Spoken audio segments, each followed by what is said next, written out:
Irfan Fandi এবং সাফওয়ান বাহারুদ্দিন।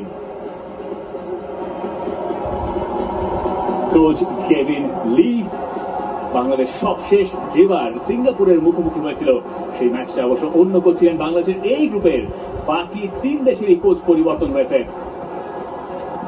গোলবার নিচে ইজওয়ান মাহবুব, ইরফান এবং সাফওয়ান, এই দুজন সেন্টার ব্যাক, নূর আদম এবং Raihan danger man, 2 full back এবং ফ্রন্ট লাইনে ফান্দি, সেই ফাঁক তো আছেই।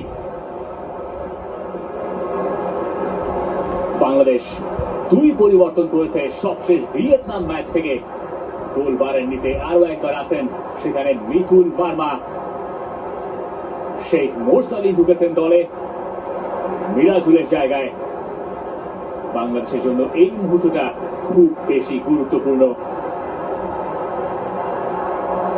স্টার্টিং লাইন আপে ওই দুটোই পরিবর্তন, আর ভিয়েতনামের সঙ্গে বাকি যে 9 জন ছিলেন তার সবাই আছেন।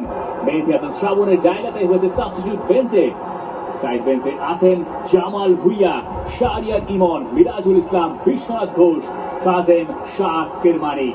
মোহাম্মদ হৃদয়কে অবশ্য দেখা যাচ্ছে, তবে তার অ্যাভেলেবিলিটি নিয়ে কোশ্চেন রয়েছে।